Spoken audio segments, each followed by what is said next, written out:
Ils sont des dizaines de milliers à avoir quitté leurs maisons, leurs champs, leurs biens. À mesure que les forces révolutionnaires progressaient, ils ont tout laissé derrière eux pour se replier vers le sud, vers Saigon.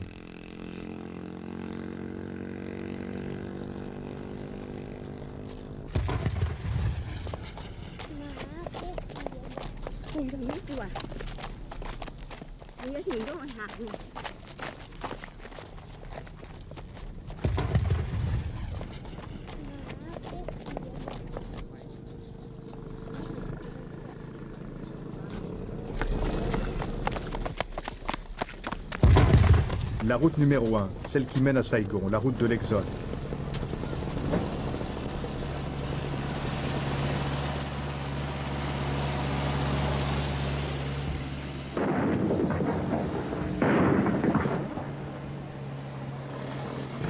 Les plus riches ou les plus débrouillards s'entassent sur des véhicules de fortune pour aller plus vite.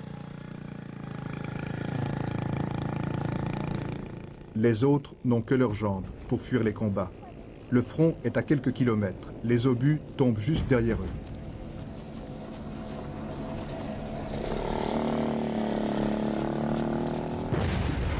À 60 km de Saigon, près de Xuan Loc, un peloton de chars gouvernementaux s'accroche.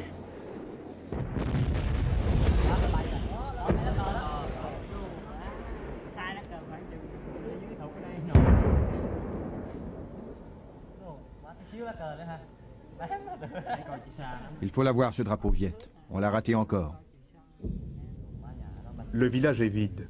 Tout le monde s'est enfui. Par peur du communisme? Peut-être. Mais d'abord, pour sauver sa peau.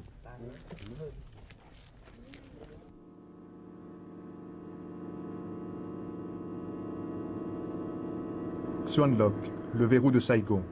Le président Thieu avait dit, si Xuan Loc tient, Saigon tiendra aussi. Cette capitale provinciale était devenue le symbole de la résistance à l'avance communiste. Pendant des jours, la ville a été prise et reprise. Quand ces images ont été tournées, il y a 8 jours, il ne restait plus que des ruines. Lundi, après des combats acharnés, Xuan Loc est tombé. La route de Saigon est désormais ouverte aux forces révolutionnaires. Pour des milliers de réfugiés qui ont traversé Xuan Loc, ce spectacle est aussi devenu un symbole. Le symbole de ce qui les attend, s'ils restent pris au piège entre les troupes gouvernementales et les forces révolutionnaires.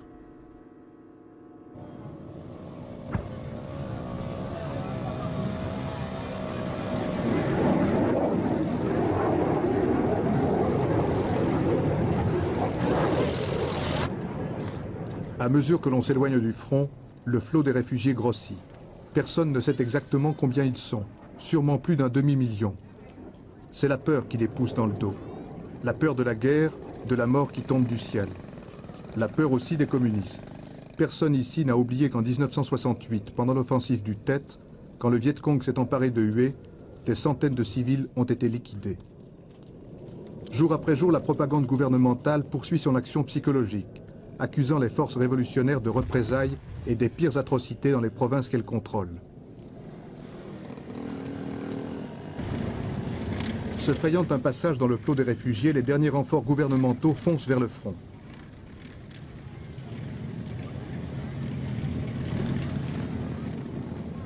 Pour ces Vietnamiens qui marchent depuis des jours, ce n'est pas le premier exode. Il y a 30 ans que la guerre fait rage au Vietnam.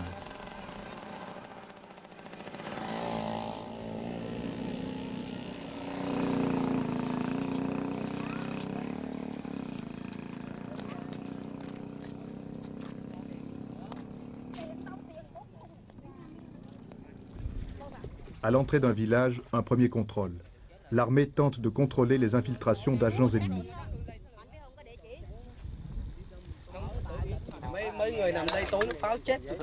Il y a encore beaucoup de monde là-bas.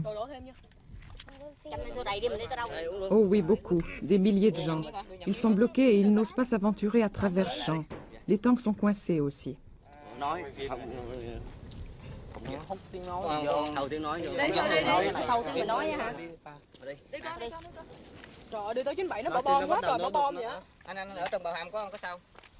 Il vaut mieux que vous partiez maintenant, car il peut y avoir des tirs de roquettes. Dépêchons-nous. Allons, venez. Il y a encore beaucoup de soldats à Ban Hain. Les gens riches sont partis, mais les pauvres sont restés. Nous voilà sauvés.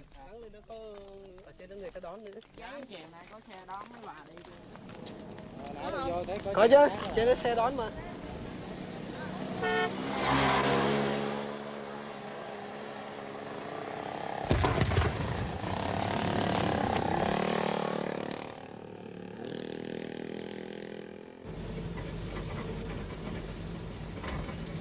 Les vagues de réfugiés se sont abattues sur tous les villages du sud.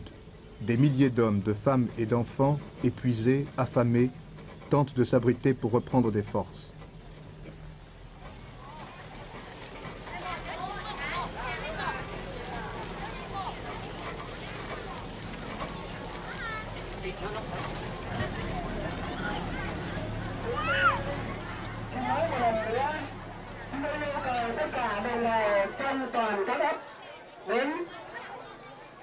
Nous demandons à toute la population de rester provisoirement ici, c'est dans l'intérêt de tous.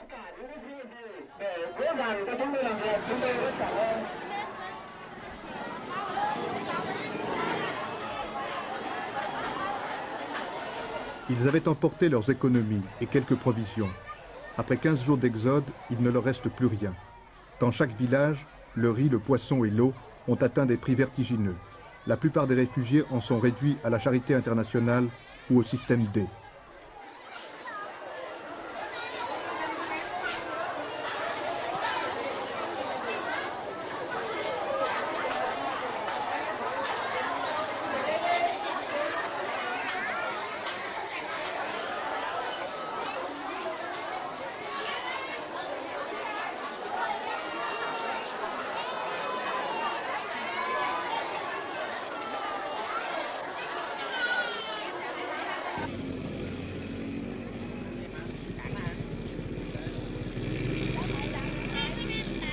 Et la fuite vers le sud continue.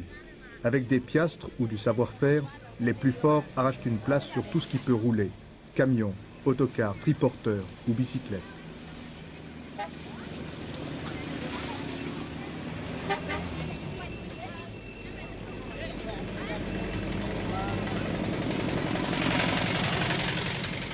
Dans cette détresse pitoyable, pas un cri de désespoir, pas un geste de mauvaise humeur. Ils fuient, résignés.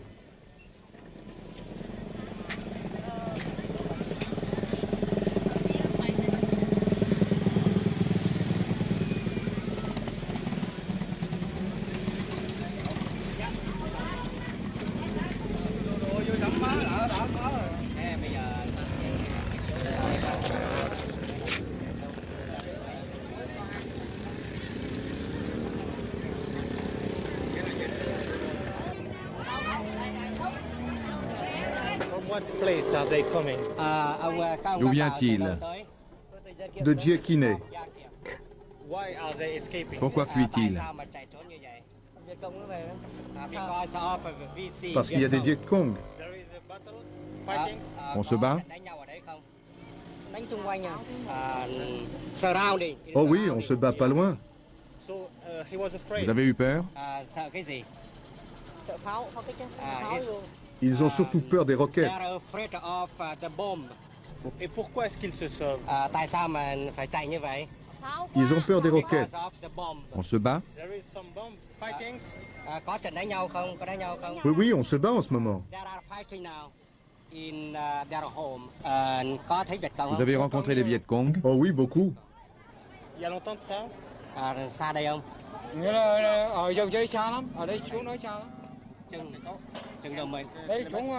C'était à 7 km d'ici. Qu'est-ce qu'il faisait là-bas? Il a tout abandonné? Il avait peur? Bien sûr qu'on a peur, c'est pourquoi nous nous sommes enfuis. Le terrain est occupé, mais ça fait 6 jours qu'on est parti. Ils ont peur de quoi?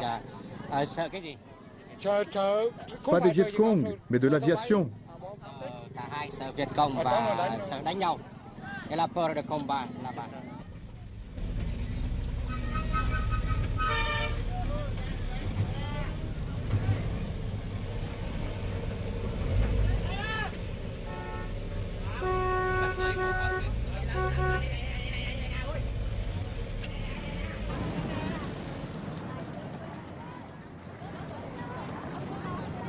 À 30 km de Saigon, sur la route numéro 1, l'armée gouvernementale a établi des barrages pour éviter que le flot des réfugiés ne déferle sur la capitale. Les autorités veulent éviter à tout prix d'aggraver encore le climat de panique qui règne déjà à Saigon. Mais surtout, elles cherchent à empêcher l'infiltration d'agents ennemis. Plusieurs dizaines de milliers de révolutionnaires auraient déjà réussi à pénétrer clandestinement dans la capitale. L'attente peut durer des heures, sous un soleil de plomb.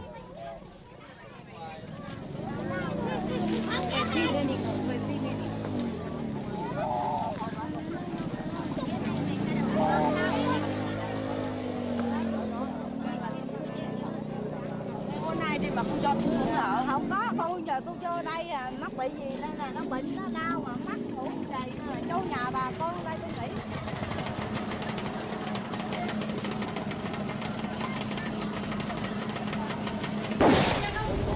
Pour se dégager, les soldats tirent en l'air et lancent des ordres aux réfugiés.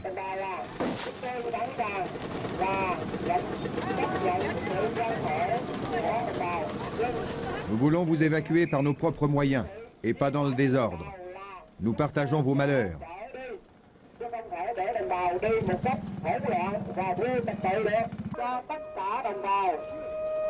Mais nous vous demandons de vous installer provisoirement dans l'endroit qui vous est indiqué.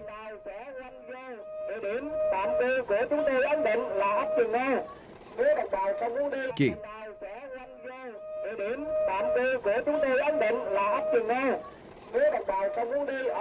Restez ici.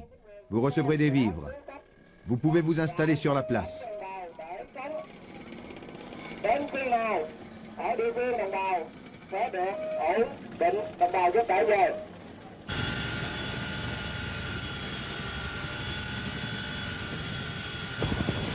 Xuan Loc assiégé il y a une semaine. Un pont aérien permettait encore de ravitailler la garnison et les habitants réfugiés dans la forêt.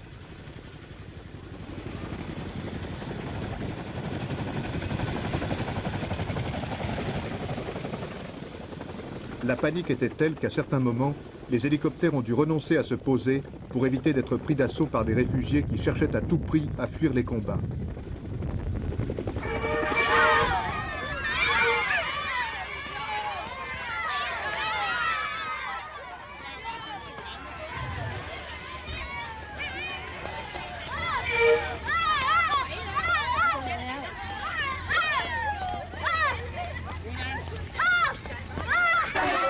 Ce jour-là, l'arrivée d'une cargaison de vivres va provoquer une véritable émeute que les soldats seront impuissants à contenir.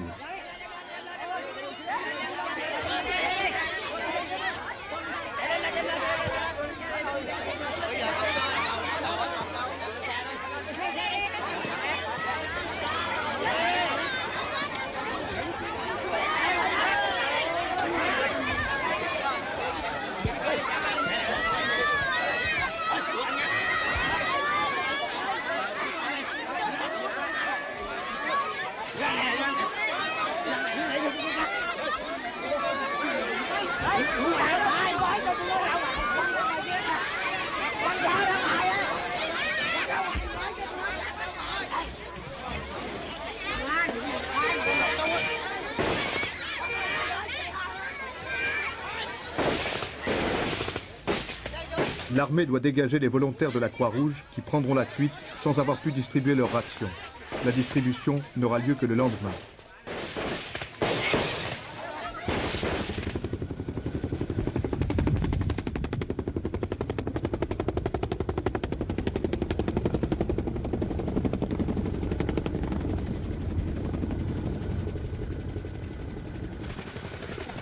Chaque recrudescence des combats amène son nouveau contingent de réfugiés. Ces familles ont pu quitter Xuan Loc au plus fort de la bataille. Elles se sont entassées à plus d'une centaine dans un hélicoptère prévu pour 50 passagers.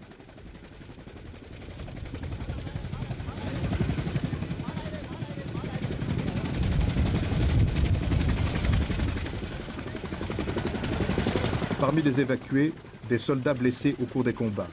La confusion est telle qu'il n'y a pas d'ambulance ni d'infirmiers pour les accueillir. C'est chacun pour soi.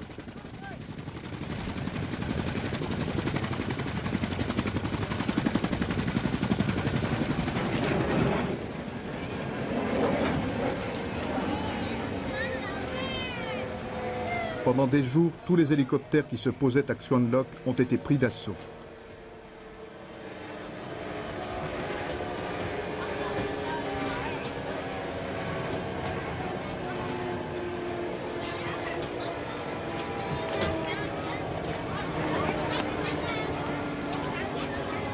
Les mêmes scènes pitoyables se répétaient à chaque atterrissage.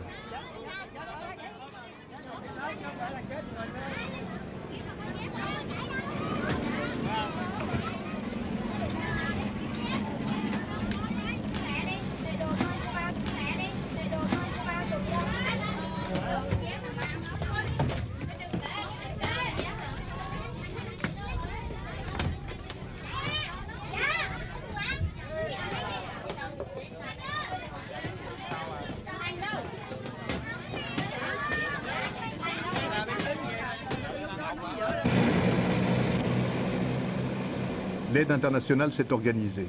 Un véritable pont aérien a été établi entre Bangkok et Saigon par le Haut Commissariat aux réfugiés, l'UNICEF et la Croix-Rouge internationale. C'est la Croix-Rouge de la République du Vietnam qui est chargée d'acheminer les secours d'urgence, du lait, des conserves, des médicaments, mais aussi des tentes et des réchauds.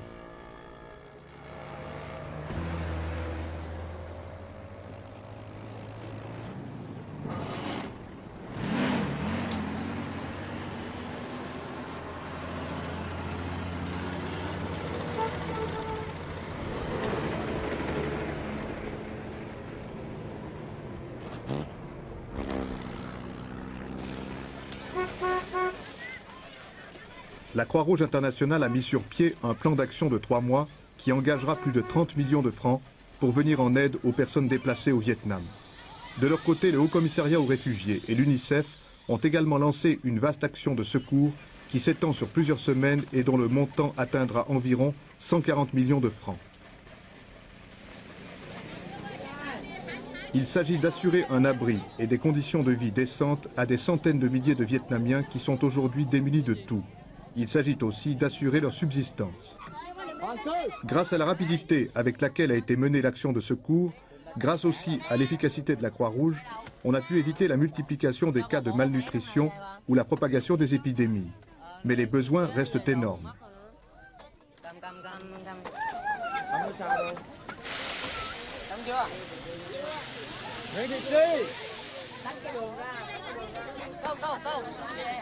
Ici, au camp de Vung Tau, qui regroupe environ 30 000 personnes déplacées, les volontaires de la Croix-Rouge distribuent du riz, du lait et des conserves à des familles arrivées depuis plusieurs jours.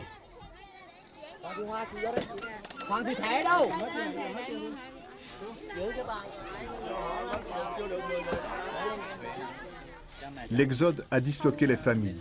Tout s'est passé si vite.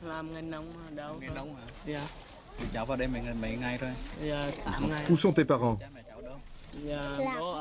Ils sont arrivés à Da Nang, mais je les ai perdus. Perdus avant d'embarquer ou sur le bateau? Dans le bateau. Comment? On est venus, les uns dans un chaland, les autres par un bateau. C'est pourquoi on ne s'est pas retrouvés. Je ne sais pas où est allé le chaland.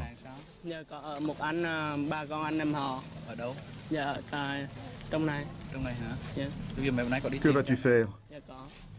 J'ai un cousin ici. Où est ce cousin? Ici, à côté de moi. Et tes parents, tu les cherches? Bien sûr. Que vas-tu faire? Je vais rester ici avec mon cousin.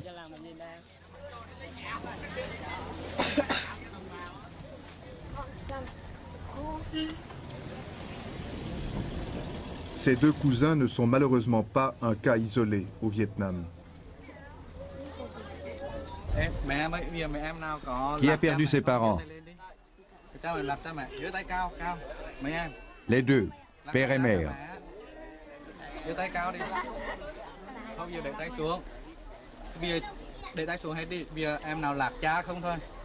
Le père seulement.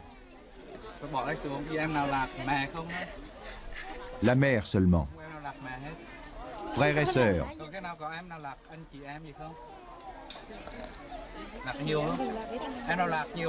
Plus de 2 personnes.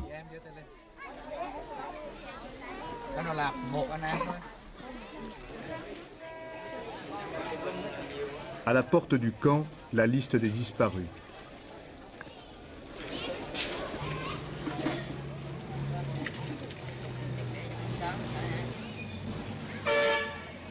Chaque jour, des parents ou des amis viennent aux nouvelles.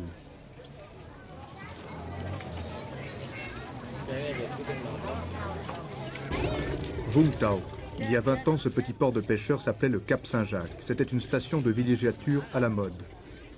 Aujourd'hui, ces bateaux amènent de nouvelles personnes déplacées. Les privilégiés ont même pu sauver leur voiture ou leur tracteur.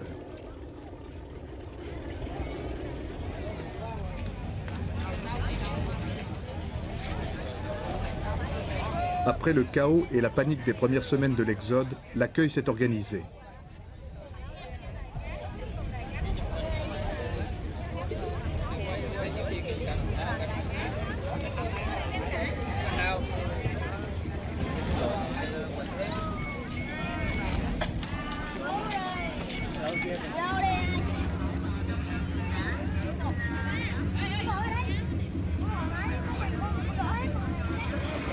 Des volontaires de plusieurs organisations vietnamiennes, la Croix-Rouge, les églises, les scouts, ont été mobilisés pour venir en aide aux populations déplacées.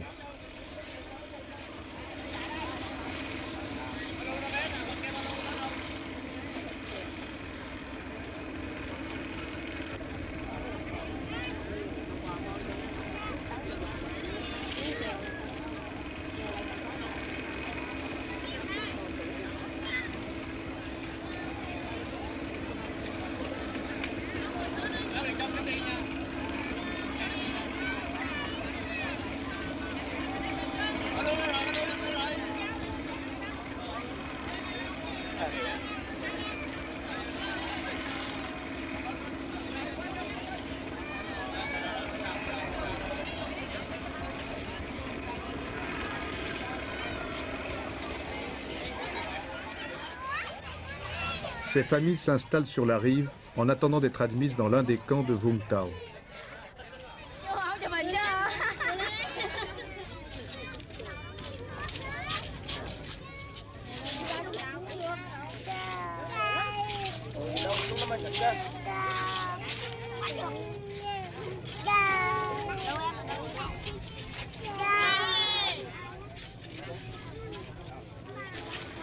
Maintenant qu'ils sont à l'abri, ils acceptent de raconter ce qui leur est arrivé.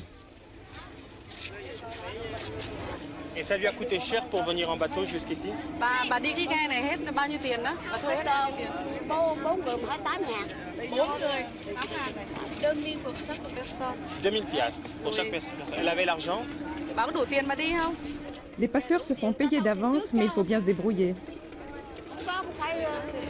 Ban đêm ra bờ biển đấy. La nuit, il s'enfuit la nuit. Il s'enfuit la nuit. Il est venu avec toute sa famille ici? Oui, toute sa famille. Qu'est-ce qu'il faisait dans l'endroit où il habitait? Quel était son métier? Hồi trước ở Lạc Lâm ông làm gì? Làm nông. Làm nông hả? Fermier. Il était fermier? Et il est venu avec toute sa famille ici? Ông đến đây với hết cả gia đình hay đủ không? Còn thiếu 2 người. Dạ. Il est venu, il a perdu 2 enfants encore. Il a perdu 2 enfants? Oui, 2 aînés. Après notre départ, ils ont commencé à tirer pour barrer la route, les Viet Cong. Tout le monde s'est dispersé. C'était la panique. Les 2 aînés, un garçon et une fille, se sont perdus. Est-ce qu'il a dû payer pour venir par le bateau? Ông vừa nói ông không có phải trả tiền ghe hả? Ông kia ông trả luôn. Ông kia ông cho vay. J'ai dû payer 40 000 piastres pour les 8 personnes. Il prête l'argent pour partir jusqu'ici. Et ça coûte combien pour venir? Ông đi xuống đây hết bao nhiêu tiền? Ông ấy bảo hết 40.000. 40.000 gia đình ông hả? Vâng. Mấy người? 40 000 piastres. C'est ce que sa ferme lui rapportait en 4 mois.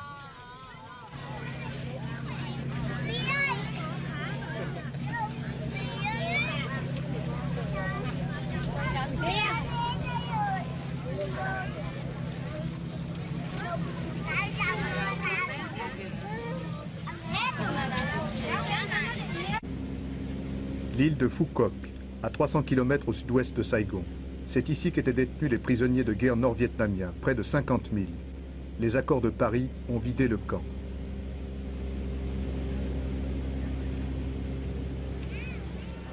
Par une ironie du sort, ces baraques sinistres, entourées de barbelés et de miradors, accueillent aujourd'hui plus de 60 000 sans-abri venus de Hue et de Da Nang.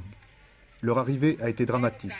Pendant plusieurs jours, ils sont restés entassés dans leurs bateaux au large, à la merci des pillards. Il ne pousse rien sur ce secteur de l'île et tout l'approvisionnement doit être amené par bateau ou par avion.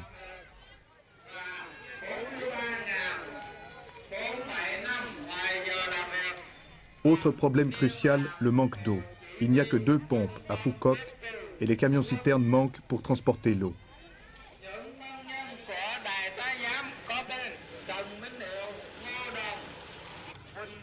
Du matin au soir, le haut-parleur appelle les familles pour recherche ou vérification d'identité.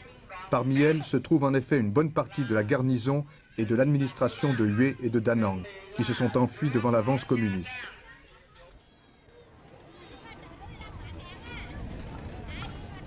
Parmi les réfugiés, je crois qu'il faut compter dans les 50%.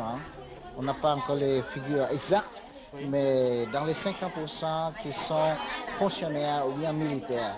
Ceux-là, on va les renvoyer dans le service du gouvernement central à Saigon, qui vont les redistribuer dans les différentes provinces après. Oui. C'est ça. Vous avez dû prendre des sanctions ici pour maintenir l'ordre.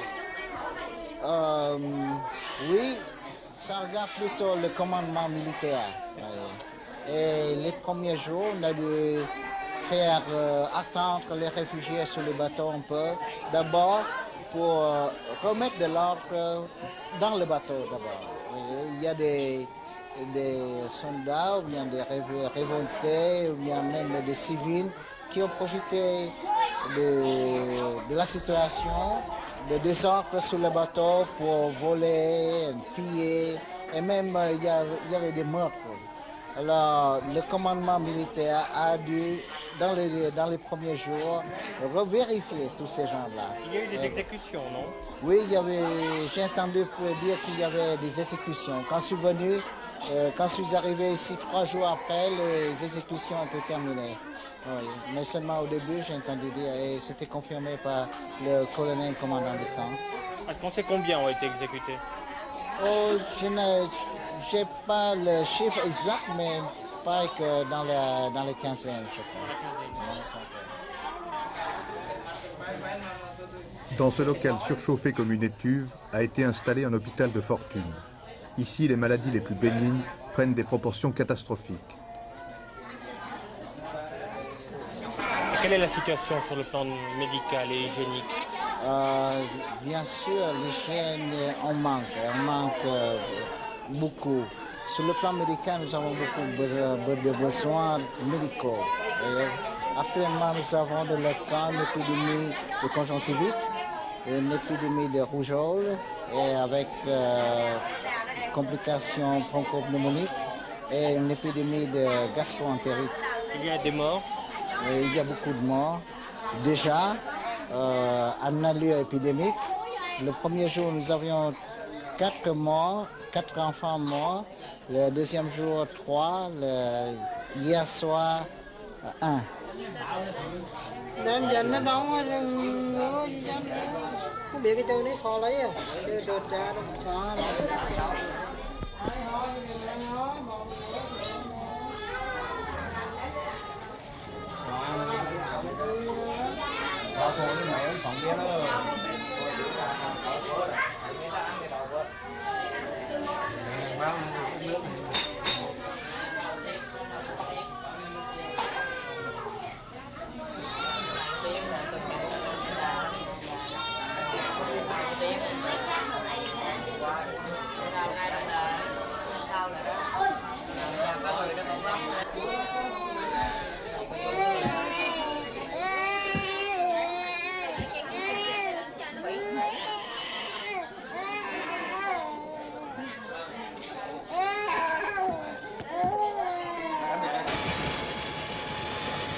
Ce soldat a perdu sa femme, tuée par une roquette.